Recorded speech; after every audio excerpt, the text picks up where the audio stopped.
Hello আমার ভালোবাসার বন্ধুরা, কেমন আছো সবাই? আশা করি সকলেই ভালো আছো।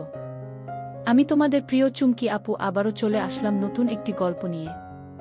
গল্পটি শেষ পর্যন্ত শুনলে তোমাদের দাঁড়িয়ে যাবে। আমার স্বামী যখনই কাজের উদ্দেশ্যে বাহিরে যাওয়ার জন্য বের হতো তখনই আমার শ্বশুর আমার ঘরে এসে আমার স্বামীর নামে উল্টোপাল্টা কথা বলত। একদিন রাতে আমার স্বামী বাড়িতে না আসায় আমি ভয় পেয়ে আমার শ্বশুরের ঘরে চলে যাই। তারপর আমার শ্বশুর আমার সাথে যে অবস্থা করলেন সেটা আমার বলতেও লজ্জা লাগছে। কারণ কিছু রাত এতটাই অন্ধকার হয় যে মানুষের জীবন থেকে সব আলো মুছে দেয়। আজকের রাতটা আমার জীবনের এমনি একটা অন্ধকার রাত হয়ে ওঠে। আমার স্বামী রঞ্জন এখনো বাড়ি ফেরেনি। রাত 12:30 বাজছে। আমি বসার ঘরে তার ফেরার জন্য অপেক্ষা করছিলাম। আমার নজর বারবার ঘড়ির কাঁটার দিকে চলে যাচ্ছিল। সেকেন্ডের কাটার সাথে সাথে আমার বুকটাও ধকধক করছিল। আমি প্রার্থনা করছিলাম যাতে রঞ্জন তাড়াতাড়ি বাড়ি ফিরে আসে। এরই মাঝে হঠাৎ করে কারেন্ট চলে যায়। পুরো ঘরটা অন্ধকার হয়ে যায়। আবার অন্ধকারে খুব ভয় লাগে, আর এখন চারিদিক অন্ধকার। এমনিতেই আমি রঞ্জনের না ফেরার জন্য চিন্তায় ছিলাম, তার উপরেই অন্ধকার। আমি কিছু দেখতে পাচ্ছিলাম না। মনে হচ্ছিল যেন আমি অন্ধ হয়ে গেছি। আমি কোনো রকমে জিনিসপত্র তোকে নিজের ঘরের দিকে যাচ্ছিলাম। তখনই পায়ে একটা কুকুর ঘেউ ঘেউ করে ডেকে উঠল। এত জোরে থাকল যেন মনে হলো সে আমাদের উঠোনে চলে আসছে। ভয়ে আমার প্রাণটা বেরিয়ে যাওয়ার মতো অবস্থা। বাড়িতে তখন আমার শ্বশুরমশাই ছাড়া আর কেউ ছিল না। তিনি ওনার ঘরে ঘুমোচ্ছিলেন, আর আমি বসার ঘরে একা ছিলাম। আমার মনে হচ্ছিল যেন কুকুরটা আমাদের উঠোনে চলে এসেছে, আর সে যে কোনো সময় আমার কাছে চলে আসতে পারে। আমি ভয়ে ভয়ে আমার শ্বশুরের ঘরে গিয়ে পৌঁছলাম। আমি ওনার ঘরের দরজা ধাক্কা দিতে লাগলাম। যখন ঘরের দরজা খোলে তখন আমি ভয়ে কাঁপছিলাম। আমি বলি, বাবা, আমার মনে হচ্ছে আমাদের উঠোনে একটা কুকুর ঢুকে পড়েছে। আমার খুব ভয় করছে। আমি কি আপনার ঘরে আসতে পারি? আমি এত ভয় পেয়ে গিয়েছিলাম যে আমার মাথা কাজ করছিল না। তাই হয়তো আমি একটা ভুল পদক্ষেপ নিয়ে ফেলি। আমার শ্বশুরমশাই আমার হাত ধরে টেনে আমাকে ঘরের ভেতরে নিয়ে আসেন। তারপর ঘরের দরজা বন্ধ হয়ে যায়। আর তারপর আমার সাথে যা হয়। একজন স্ত্রী যদি তার স্বামীর থেকে কম সুন্দর হয় তাহলে সে সবসময় মনক্ষুণ্ণতায় ভোগে। আজকাল আমার সাথে সেটাই হচ্ছে। রঞ্জন একটা খুব সুন্দর দেখতে জোয়ান ছেলে। আমিও দেখতে খারাপ ছিলাম না, কিন্তু আমার গায়ের রংটা একটু চাপা ছিল। এই কথাটা আমাকে বিয়ের একদিন পরেই দিনই আমার শ্বশুরমশাইয়ের মুখ থেকে শুনতে হয়। সকালে যখন আমি জলখাবার খেতে ঘর থেকে বেরিয়ে আসি তখন বাড়িতে অনেক আত্মীয় স্বজন ছিল। খাবার টেবিলে আমার শ্বশুরমশাই এর সাথে তার বোনেরা বসেছিল। আমার শাশুড়ি মারা গিয়েছিলেন। আত্মীয় স্বজনদের মধ্যে বেশিরভাগই আমার শ্বশুরমশাইয়ের ভাইবোন ছিল। আমি ওনাদের সাথে বসে জল খাবার খেলাম। আমার শ্বশুরমশাই সবার সাথে আমার পরিচয় করিয়ে দিলেন। তিনি খুব খুশি মেজাজে ছিলেন। কিছুক্ষণ পর সব আত্মীয়রা তাদের বাড়ি ফিরে যায়। তখন বাড়িতে শুধু আমি আর আমার সঙ্গী ছিলাম। আমার রিসেপশনে এখনো অনেকটা সময় বাকি আছে। আমার শ্বশুরমশাই আমার জন্য চা বানিয়ে আনেন। উনি বলেন, আমি ভাবলাম আমার বৌমা খুব ক্লান্ত, তাই আমি তার জন্য চা নিয়ে এলাম। তিনি আমার পাশে সোফায় বসে পড়লেন আর চায়ের কাপটা আমার হাতে ধরিয়ে দিলেন। তিনি বলতে লাগলেন, রঞ্জন এমনিতে খুব ভালো ছেলে। সে আমার সব কথা শুনে। তুমিও মেয়েটা ভালো, কিন্তু আরও ভালো হতো যদি তোমার গায়ের রংটা একটু ফর্সা হতো। ওই যে কথায় বলে না, বসে হয় যাকে সব সময় কাছে পেতে ইচ্ছে করে। উনার কথা শুনে আমি একটু অস্বস্তি বোধ করছিলাম। আমি উনাকে বললাম, আমি আপনার কথা ঠিক বুঝতে পারলাম না। উনি বলেন, কাল মাঝরাতে রঞ্জন ঘরের বাইরে এসেছিল। আমিও তখন জল খেতে উঠেছিলাম, তাই আমার তার সাথে দেখা হয়ে যায়। সে আমাকে বলে, বাবা, তুমি নীলিমার মধ্যে কি এমন দেখেছিলে? তুমি তো জানতে যে আমার সুন্দরী মেয়ে পছন্দ। তুমি অন্তত আমার পছন্দের মানটা রাখতে পারতেন। এইসব কথা শুনে আমার মনটা খুব খারাপ হয়ে যায়। তবে রঞ্জন কাল রাতে আমার সঙ্গে কোনো খারাপ ব্যবহার করে। সে এমন কোনো কথা বলেনি, সে বরং আমার প্রশংসা করছিল। তবে হ্যাঁ, আমার মনে আছে যে রঞ্জন রাত 2:30, 3টা বা 3:30 নাগাদ একবার ঘরের বাইরে বেরিয়েছিল। কিছুক্ষণ পর আবার ফিরে এসেছিল। আমি হাঁ করে শ্বশুরমশায়ের মুখের দিকে তাকিয়ে রইলাম।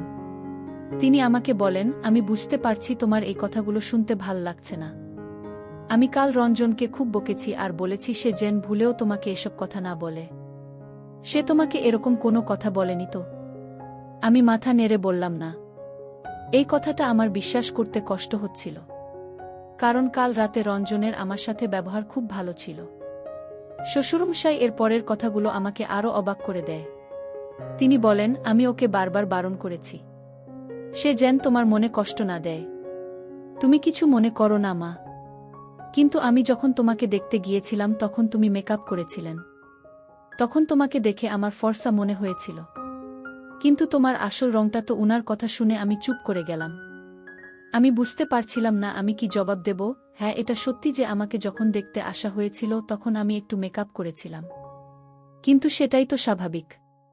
আজকাল সব মেয়েরাই তো একটু আধটু সাজগোজ করে। রঞ্জনের সাথে যখন আমার সম্বন্ধ পাকা হয়েছিল তখন আমি খুব খুশি হয়েছিলাম, কারণ শ্বশুরবাড়িতে আমার ভুল ধরার জন্য আমার কোনো শাশুড়ি বানো থাকবে না। কিন্তু তখন কি আর আমি জানতাম যে আমার শ্বশুরমশাই বিয়ের পরপরই আমার খুব ধরতে শুরু করবেন। যেভাবে বিয়েটা হয়েছিল সেইভাবে রিসেপশনটা বেরিয়ে গেল। বিয়ের পরের দিন থেকেই আমি রান্নাঘরের কাজ করা শুরু করে দিয়েছিলাম, কারণ বাড়িতে শুধু আমার শ্বশুরমশাই আর আমার স্বামী থাকত। এমনিতে আমার শ্বশুরমশাই খুব ভাল ছিলেন, আমার সাথে খুব ভালোভাবে কথা বলতেন, কিন্তু উনি রঞ্জনের ব্যাপারে যে সব কথা বলতেন সে সব শুনতে আমার ভাল লাগত। রঞ্জন অফিসে বেরিয়ে যাওয়ার পরেই বাবা আমার ঘরে চলে আসত। আমি তখন রঞ্জনের ফেলে রাখা জিনিসপত্র গোছাতে ব্যস্ত থাকতাম। বাবা এসে বলতেন, তুমি তাড়াতাড়ি আমাদের জন্য জলখাবার বানাও, তারপর আমরা দুজনে বসে গল্প। তিনি আমার সাথে বন্ধুর মতো কথা বলতেন। আমি ওনাকে এটাও বলতে পারতাম না যে আমি খুব ক্লান্ত, একটু বিশ্রাম নেব। কিন্তু চিন্তার বিষয় এটাই যে বাবা সবসময় আমার সঙ্গে ছায়ার মতো লেগে। আমি যখন রান্নাঘরে থাকতাম তখনই সেখানে এসে হাজির হতেন। আমি যখন রান্না করতাম তখন তিনি বলতেন, এভাবে নয়, এভাবে বানাও। রঞ্জনের এই খাবারটা পছন্দ, এটা নয়। এমনিতেই তুমি দেখতে ভালো নয়, তার উপর যদি স্ত্রীর দায়িত্বটাও ভালো করে পালন না করতে পারো তাহলে স্বামীর মন জিতবে কি করে। মাঝে মাঝে আবার বলতেন যে তুমি রুটিটা গোল করে ফেলতে পারো না। রঞ্জন তো তোমার রুটি দেখে খাবার ছেড়ে উঠে যাবে। সবসময় যদি কেউ কারো মাথার উপর চেপে থাকে তাহলে সেটা একসময় বিরক্তিকর হয়ে ওঠে। আমিও বাবার উপর বিরক্ত হতে শুরু করেছিলাম। একদিন এমন একটা ঘটনা ঘটে যেটা আমাকে আরও বিচলিত করে তোলে। একদিন আমার শ্বশুরমশাই বলেন, রঞ্জন কখনো তোমাকে কোথাও ঘুরতে নিয়ে যাবে না, কিন্তু আমি জানি তোমারও ঘুরতে যেতে ইচ্ছে করে। তুমি অনেক স্বপ্ন নিয়ে এই বাড়িতে এসেছ। চলো তুমি রেডি হয়ে নাও, আমি তোমাকে ঘুরতে নিয়ে যাব, আমার শপিং করতে যাব। বাবা আমার সাথে আমার শাশুড়ি মায়ের মতোই ব্যবহার করতে। আমার সব কাজে ভুল ধরতেন, বলতেন রঞ্জনের এটা পছন্দ নয়, ওটা পছন্দ নয়। আমার মাকে যেতে ইচ্ছে করছিল না, তাই আমি বাবাকে বললাম আজকে ছেড়ে দিন। কিন্তু তা উনি আমাকে জোর করে মার্কেটে নিয়ে গেলেন। উনি বললেন, আমি তোমাকে একটা সুন্দর জামা কিনে দেব যেটা বলে তুমি খুব সুন্দর দেখাবে। উনি আমাকে মলে নিয়ে গেলেন আর বললেন, তোমার পছন্দ মতো একটা স্যুট তুমি কিনে নাও। আমি কালো রঙের একটা স্যুট পছন্দ করলাম, কিন্তু বাবা বললেন, এমনিতেই তোমার রংটা খুব কালো, তার উপর তুমি যদি কালো রঙের জামা পরে তাহলে তোমাকে ভূতের মতো দেখাবে। তিনি আমার জন্য একটা লাইট কালারের স্যুট পছন্দ করেন, যেটা আমার একদম পছন্দ হয়নি, কিন্তু আমি চুপ করে রইলাম। উনি বলেন যে এই রংটা পরে তোমাকে ভালো দেখাবে। আমি যখন শ্বশুরমশাই এর সাথে কথা বলছিলাম তখন আমি দেখলাম পাশের দোকানে রঞ্জনকে একটা অন্য মেয়ের সাথে। বাবাও সেটা দেখতে পেলেন। রঞ্জনের সাথে যে মেয়েটা ছিল সে বেশ সুন্দর দেখতে ছিল। বাবা বলতে লাগলেন, দেখেছ, আমি বলেছিলাম না রঞ্জনের সুন্দরী মেয়ে খুব পছন্দ। সে যেখানে সৌন্দর্য দেখে সেখানে চলে যায়। রঞ্জন সেই মেয়েটার সাথে খুব হেসে হেসে কথা বলছিল। এটা দেখে আমার চোখে জল চলে আসে। আমি ওখান থেকে কিছু না কিনেই চলে আসি। আমার খুব রাগ হচ্ছিল, মনে হচ্ছিল সব কিছু তছনছ করে দিতে। আমি ভাবতে লাগলাম যে রঞ্জন কিরকম ছেলে, সে আমাকে বলতো সে আমাকে ভালোবাসে আর বাইরে গিয়ে সে অন্য মেয়ের সাথে ঘুরছে। আমার শ্বশুরমশাই বলেন, আমি কখনোই চাই না তোমার ঘর ভেঙে যাক মা, তবে ছেলেরা একটু স্বাধীনচেতা হয়, বিশেষ করে এমন ছেলেরা যারা সৌন্দর্য দেখে পাগল হয়ে যায়। হ্যাঁ, তুমি যদি সুন্দর দেখতে পাগল হয়ে যায়, হ্যাঁ, তুমি যদি সুন্দর দেখতে হতে তাহলে হয়তো তোমার স্বামীকে ঘরে বেঁধে রাখতে পারতে। বাবা আমাকে জল খাওয়ান আর আমার পাশে বসে আমার মাথায় হাত বোলাতে থাকেন। বাবা বললেন, আমি রঞ্জনের সাথে কথা বলবো। কিন্তু আমি কিছু গ্যারান্টি দিতে পারছি না। আমি রঞ্জনের জন্য কি না করতাম। তার পছন্দের খাবার বানাতাম, তার পছন্দমতো ঘর সাজিয়ে দিতাম, এমনকি নিজেকেও তার মনের মতো তৈরি করার চেষ্টা করতাম। কিন্তু রঞ্জনের আমার এত আত্মত্যাগ চোখে পড়ে না। রাতে যখন রঞ্জন বাড়ি ফিরে আসে তখন আমি আমার ঘরে বসে কাঁদছিলাম। রঞ্জন আমাকে জিজ্ঞেস করে, তোমার কি হয়েছে, শরীর ঠিক আছে তো? আমার তো ইচ্ছে করছিল এখুনি বলে দিতে যে আমি তোমার আসল রূপটা ধরে ফেলেছি। কিন্তু বাবা আমাকে অনেকবার বারণ করেছিলেন। বলেছিলেন যেটা করলে আমার ঘর ভেঙে যেতে পারে। রঞ্জন যদি জানতে পারে যে তুমি জেনে গেছো তার অন্য মেয়ের সাথে সম্পর্ক আছে, তাহলে তার মন থেকে সব ভয় দূর হয়ে যাবে। আমি রঞ্জনকে বলি যে আমার মাথা ব্যথা করছে। রঞ্জন বলে, চলো আমি তোমাকে ডাক্তারের কাছে নিয়ে যাচ্ছি। এমনিতেই তোমার গায়ের রং কালো, তার উপর তুমি কেঁদে কেঁদে নিজের যা অবস্থা করেছ তোমাকে একেবারে ভূতের মতো দেখাচ্ছে। আমার গালে একটা হালকা করে চাকরি মেরে সে এই কথাটা বলে। কথাটা শুনে আমার খুব অভিমান হয়। আমি বলি, আমি যখন এতই খারাপ তখন আমাকে বিয়ে করলে কেন? আমার কথা শুনে রঞ্জন আমার দিকে তাকিয়ে থাকে। তারপর একটু হেসে বলে, আমার অনেক বড় ভুল হয়ে গেছে। কিন্তু কি আর করা যাবে, ভুল যখন হয়েছে তখন তোমাকে সহ্য তো করতেই হবে। এই বলে সে হাসতে হাসতে আমার পাশে এসে বসে আমার হাতটা ধরে বলে, আমি মজা করছিলাম, চলো তোমাকে ডাক্তারের কাছে নিয়ে যাই। কিন্তু আমি জানতাম যে সে মজা করছিল না। হয়তো আমার শ্বশুর অনুযায়ী তাকে বারণ করেছে, তাই সে তার মনের কথাটা বলেও সেটাকে মজা হিসেবে উড়িয়ে দেয়। আমি আমার হাতটা রঞ্জনের হাত থেকে সরিয়ে নিই আর বলি, আমি কোথাও যাব না। আমার মাথা ব্যথা করছে, আমি ওষুধ খাব আর ঠিক হয়ে যাব। এই বলে আমি ঘর থেকে বেরিয়ে চলে যাই। কিন্তু আমার মনটা খুব খারাপ হয়ে যায়। স্বামী যদি তার স্ত্রীকে ভালো না বাসে, সবসময় তার খুঁত ধরে, তাহলে একসময় স্ত্রীর ও তার স্বামীর প্রতি ভালোবাসা কমে যায়। রঞ্জনের প্রতি আমার টান আস্তে আস্তে কমতে শুরু করেছিল। একদিন আমার শ্বশুরমশাই বলেন যে তাদের পরিবারের একজনের বিয়ে আছে, তাই আমাকে তৈরি থাকতে বলেছিলেন। আমি একটা সুন্দর নীল কালারের স্যুট বার করে পরে ফেললাম। সেটা পরে আমি আয়নায় তাকালাম। আমার মতো চাপানো, হালকা চাপা, আর এই রঙের স্যুট পরে আমাকে বেশ সুন্দর দেখাচ্ছিল। সেই সময় রঞ্জন ঘরে আসে আর আমার দিকে একনজোরে তাকিয়ে থাকে। ওকে দেখে আমার মনে হলো যে আমি হয়তো তার মনে প্রভাব ফেলতে পেরেছি। সে আমার পাশে এসে দাঁড়িয়ে বলে, তুমি যতই সাজগোজ করুন না কেন, আমার মতো সুন্দর তুমি কখনোই হতে পারবে না। এই বলে সে আমাকে জড়িয়ে ধরে আয়নার সামনে নিয়ে যায়। আমার মনটা পুরো ভেঙে যায়। এতক্ষণ আমি ভাবছিলাম যে 1.5 ঘন্টা ধরে আমি যে এত সাজলাম সেটা সার্থক হয়েছে। কিন্তু রঞ্জনের কথা শুনে আমার ভুল ধারণা ভেঙে গেল। মনে হচ্ছিল আমার শ্বশুরমশাই ঠিকই বলেন যে ছেলেরা সেই মেয়েকে ভালোবাসতে পারে যারা দেখতে সুন্দর হয়। আমি রঞ্জনের থেকে সরে আসি। রাগের মাথায় আমি আমার সব গয়না খুলে ফেলি। তারপর একটা টিস্যু পেপার বার করে আমার মেকআপ মুছতে শুরু করি। এটা দেখে রঞ্জন একটু গম্ভীর হয়ে যায় আর বলে, নীলিমা তুমি এটা কি করছো? আমাদের এমনিতেই অনেক লেট হয়ে গেছে। আমি বলি, আমি কোথাও যাব না। রঞ্জন বলে, এমন ছেলে মানুষে কেন করছো? তুমি একটা ছোট্ট ব্যাপার কি এত বড় করে কেন দেখছো? আমি বললাম, আমার ওখানে যাওয়া ঠিক হবে না, কারণ আমি তোমার পাশে বানাব না। আর তোমার কাছে কি মেয়ের অভাব আছে? ওখানে অনেক সুন্দরী মেয়ে থাকবে, তাদের কারো সাথে তুমি রাতটা কাটিয়ে এসো। এটা বলার সাথে সাথে রঞ্জন আমার গালে একটা জোরে থাপ্পড় মারে। আমি এটার জন্য একদম তৈরি। আমি রঞ্জনের কাছ থেকে এটা আশা করিনি। রঞ্জন বলে, এসব কি কথা বলছো তুমি? তোমার কি আমাকে দেখে সেরকম লোক মনে হয়? আমাদের গলার আওয়াজ এতটাই উঁচু ছিল যে ঘরের বাইরে অবধি আমাদের আওয়াজ শোনা যাচ্ছিল। আমি বলি, আমার সামনে ভদ্রলোক, সেজন্য রঞ্জন। রঞ্জন আমাকে চেপে ধরে বলে, বল নীলিমা, তুমি আমাকে চরিত্রের দিকে আঙুল তুলছে। আমিও তোমার চরিত্রের দিকে আঙুল তুলতে পারি। আমিও তোমার ব্যাপারে অনেক কিছু জানি, বুঝেছ? এটা শুনে আমার মাথায় আকাশ ভেঙে পড়ে। আমি রঞ্জনকে বলি, রঞ্জন আমাকে ছাড়া আমার লাগছে। রঞ্জন বলেন, আমার আর ধৈর্যের পরীক্ষা নিও না। তুমি আমার শহরের বাইরে চলে যাচ্ছে।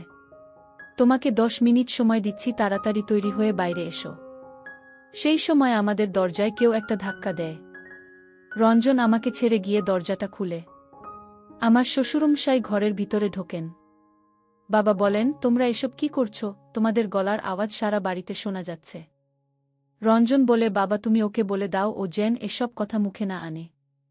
তাহলে আমার থেকে খারাপ কিন্তু কেউ হবে না। এই বলে সে ঘর থেকে বেরিয়ে যায়। আমার শ্বশুরমশাই আমার কাছে এসে বসে। আমি বলি সবসময় রঞ্জন আমাকে নিয়ে ব্যঙ্গ করে। আমাকে যখন ওর এতটাই অপছন্দ তখন ও আমাকে বিয়ে করল কেন? আমি জোরে জোরে কাঁদতে শুরু করি। আমার শ্বশুরমশাই আমাকে জড়িয়ে ধরে বোলাতে শুরু করেন আর বলেন, রঞ্জন এই রকমই, আমি ওকে বোঝাবো, তুমি চিন্তা করো না। আমি তো চাই যে তোমরা দুজনে সুখের সংসার করো, কিন্তু তার কোনো নমুনা আমি দেখছি না। বন্ধুরা, ভিডিও মাঝখানে একটা কথা বলতে চাই। আমি তোমাদের সর্বদা হাসি খুশি রাখার জন্য খুব কষ্ট করে ভিডিও বানাই, তাই তোমাদের কাছে অনুরোধ থাকবে অবশ্যই ভিডিওটি দেখে একটি লাইক করবেন এবং এজিকে চ্যানেলটি সাবস্ক্রাইব করে পাশে থাকবেন। তো আমার শ্বশুর বল, দেখো মা, ছেলেরা কখনো আপোস করে না, মেয়েদেরকেই আপোস করতে হয়। তোমাকে নিচু হতে হবে আর একটু ধৈর্য ধরতে হবে। আমি একটা লেখাপড়া জানা শিক্ষিত মেয়ে ছিলাম, আমি ভালো পরিবার থেকে এসেছিলাম, তা সত্ত্বেও আমি রঞ্জনের সব কথা মেনে নিতাম। এরপরেও যদি রঞ্জনের শুধু আমার খারাপটাই চোখে পড়ে তাহলে আমি কি করতে পারি? বাবা বলেন, এখন তুমি তৈরি হয়ে নাও, না হলে ঝামেলা আরও বাড়বে। আমি না চাইতেও আবার তৈরি হলাম আর বিয়ের বাড়িতে গিয়ে চুপচাপ এক কোণে বসে রইলাম। রঞ্জন বারবার আমার দিকে তাকাচ্ছিল। বেশ কিছুদিন আমাদের মধ্যে কোনো কথা হয় না। একদিন আমাদের বাড়ির দরজায় কেউ এসে কড়া নাড়ে। সাধারণত আমার শ্বশুরমশাই দরজা খুলতেন, কিন্তু তিনি ঘর থেকে বেরিয়ে এলেন না দেখে আমি গিয়ে দরজা খুলি। আমি দেখলাম একটা কমবয়সী ছেলে এসেছে। সে জিজ্ঞেস করে, অমলবাবু আছেন? সে আমার শ্বশুরমশাইয়ের কথা বলছিল। আমি বললাম, হ্যাঁ আছে। সে বলে তিনি আমাকে বাড়িতে দেখেছেন। আমি সরে দাঁড়ালাম যাতে ছেলেটা বাড়ির ভিতরে ঢুকতে পারে। আমি বাবার ঘরটা তাকে দেখিয়ে দিলাম আর সে বাবার ঘরের দিকে চলে গেল। তখনই আমার চোখ ছানাবড়া হয়ে গেল যখন আমি দেখলাম আমার শ্বশুরমশাইকে সামনের গলিটা থেকে বাড়ির দিকে আসতে। আমি অবাক হয়ে গেলাম এই দেখে যে আমার শ্বশুরমশাই যদি বাড়িতে না থাকেন তাহলে এই ছেলেটাকে বাড়িতে আসতে বলবে কেন? আমি ছেলেটাকে জিজ্ঞেস করি যে সে এখানে কেন এসেছে। সে বলে আমাকে অমলবাবু এখানে আসতে বলেছেন। আমি বলি, তুমি মিথ্যা কথা বলছো, বাবা তো এখন বাইরে থেকে ফিরছেন, তাহলে উনি তোমাকে বাড়িতে আসতে বলবেন কেন? আমি যখন ছেলেটার সাথে কথা বলছিলাম তখনই বাবা বাড়িতে এসে পৌঁছান। বাবা সেই ছেলেটাকে দেখে আমার দিকে বিস্মিতভাবে তাকায়। তখনই ছেলেটা দৌড়ে বাড়ি থেকে পালিয়ে যায়। আমি দেখে হতবাক হয়ে যাই। বাবা আমাকে জিজ্ঞেস করেন, এই ছেলেটাকে, সে কেন এখানে এসেছিল? বাবার প্রশ্ন আমাকে বিচলিত করে। আমি বলি, সে আপনাকে খুঁজতে এখানে এসেছিল বাবা। সে বলছিল আপনি নাকি ওকে দেখেছেন। বাবা বলে, তুমি কি ভেবেছ তুমি আমাকে যা বলবে আমি তাই বিশ্বাস কর? আমি তো এই ছেলেটাকে চিনি না। আমার মাথা ঘুরতে শুরু করে। আমি বলি, আমি সত্যি বলছি বাবা, এই ছেলেটা আমাকে তাই বলছে। বাবা বলে, যে কেউ এসে তোমাকে বলবে যে সে আমার সাথে দেখা করতে চায় আর তুমি তাকে বাড়ির ভিতর ঢুকতে দেবে। বাবা যখন আমার সাথে তর্ক করছিলেন তখনই রঞ্জন বাড়িতে ফিরে আসে। সে আমাদের অর্ধেক কথা শুনতে পেয়ে যায়। সে বাবাকে জিজ্ঞেস করে, বাবা কি হয়েছে? বাবার সঙ্গে সঙ্গে চুপ করে যান আর আমাকেও চুপ করে যেতে বলেন। রঞ্জনকে বলেন, না কিছু হয়নি। রঞ্জন অনেক জিজ্ঞেস করল, কিন্তু বাবা কিছুই বললেন না। তারপর রঞ্জন বলে যে সে শুনতে পেয়েছে যে বাড়িতে কেউ একটা এসেছিল। কে এসেছিল?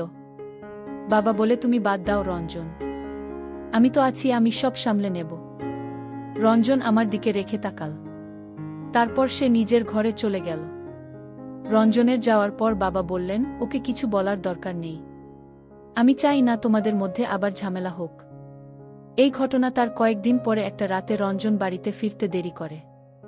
আমি খুব চিন্তা করছিলাম আর তখনই লাইফটাও চলে যায়। আমি বাধ্য হয়ে আমার শ্বশুরের ঘরে গিয়ে উপস্থিত হই। কিন্তু যে আমি আমার শ্বশুরমশাইয়ের ঘরে ঢুকি, আমার মনে হলো কেউ একটা আমাকে জড়িয়ে ধরল। আমি বুঝতে পারছিলাম না সে কে। আর ঠিক সেই সময় ঘরের লাইটটা জ্বলে ওঠে। আমি দেখি আমার শ্বশুরমশাই বিছানায় শুয়ে আছেন আর যে আমাকে জড়িয়ে ধরেছে সেই ছেলেটা যে আমার শ্বশুরমশাই খোঁজে আমাদের বাড়িতে এসেছিল। আমি ভয় পেয়ে গেলাম। ওই ছেলেটার হাত থেকে নিজেকে ছাড়ানোর চেষ্টা করি আর ঠিক তখনই রঞ্জন ঘরে এসে ঢোকে। এসব দেখে তো রঞ্জন রেগে গিয়ে ছেলেটাকে মারতে শুরু করে। তখন আমার শ্বশুরমশাই উঠে বসলেন আর বললেন, এই ছেলেটা আর তোমার বউ দুজন মিলে আমাকে অজ্ঞান করে দিয়েছিল। ভালো হয়েছে তুই এদেরকে হাতে নাতে ধরতে পেরেছিস। আমি অবাক হয়ে বলি, বাবা আপনি এসব কি বলছেন? বাবা বলেন, রঞ্জন, আমি তোকে আগেই বলেছিলাম এই মেয়েটাকে বিয়ে না করতে, আমার ভাইয়ের মেয়েকে বিয়ে করতে বলেছিলাম। কিন্তু তুই তো আমার কথা শুনলে না। তুই নিজের ইচ্ছে মতো কাজ করবে। এবার দেখলে তো এই মেয়েকে বিয়ে করার নমুনা। এবার আমি আমার শ্বশুরমশাইয়ের সব ষড়যন্ত্র ধরতে পারলাম। ছেলেটা তো পালিয়ে যায়, মনে হয় আমার শ্বশুরমশাই তাকে টাকা দিয়ে এখানে এনেছিল আমার বদনাম করার জন্য, আমাকে রঞ্জনের চোখে ছোট করার জন্য। রঞ্জন আমার দাদাকে ফোন করে বলে আমাকে এসে নিয়ে যেতে। কিন্তু আমি রঞ্জনকে সব কথা বলে দিই। আমি তাকে বলি যে তোমার বাবাই আমাকে তোমার নামে খারাপ কথা বলবো। তিনি আমাকে ভুল বুঝিয়েছিলেন। এতে আমার কোনো দোষ নেই। আমি ভগবানের দিব্যি দিচ্ছি। আমি ওই ছেলেটাকে চিনি না। রঞ্জন বলে, ঠিক আছে, আমি কালকে ওই ছেলেটাকে খুঁজে বার করব। আর তারপর তার মুখ থেকে সব কথা বার করব। যদি প্রমাণিত হয় যে তুমি মিথ্যা কথা বলছো, তাহলে আমি তখনই তোমাকে ডিভোর্স দেব। একদিন পরে রঞ্জন ওই ছেলেটাকে খুঁজে বার করে আর তাকে মেরে তার থেকে সব সত্যি কথা বার করে নেয়। সে আমার শ্বশুর অনুসারে সব ষড়যন্ত্র ফাঁস করে দেয়। রঞ্জন আমাকে তার এক বন্ধুর বিয়েতে দেখেছিল, আর আমাকে দেখে তার খুব পছন্দ হয়েছিল। তাই সে তার বাবার কাছে জেদ ধরেছিল যাতে তিনি আমার বাড়িতে বিয়ের প্রস্তাব নিয়ে আসেন। কিন্তু আমার শ্বশুরমশাই চেয়েছিলেন রঞ্জনের বিয়ে তার ভাইয়ের সাথে দিতে। তিনি এসব ষড়যন্ত্র এই জন্য করেছিলেন যাতে রঞ্জন আমাকে ছেড়ে তার ভাইয়ের মেয়েকে বিয়ে করে। কে বলে যে শুধু শাশুড়িরাই বোমাদের বিরুদ্ধে ষড়যন্ত্র করে? এই কাজটা মাঝে মাঝে সুরাও করে থাকেন। তো বন্ধুরা, আজকে এই পর্যন্তই। ভিডিওটি দেখার পর যদি তোমাদের ভালো লাগে তাহলে অবশ্যই একটি লাইক করবেন। প্রিয় বন্ধুরা, গল্পটি ভালো লাগলে অবশ্যই কমেন্ট করে জানাবেন।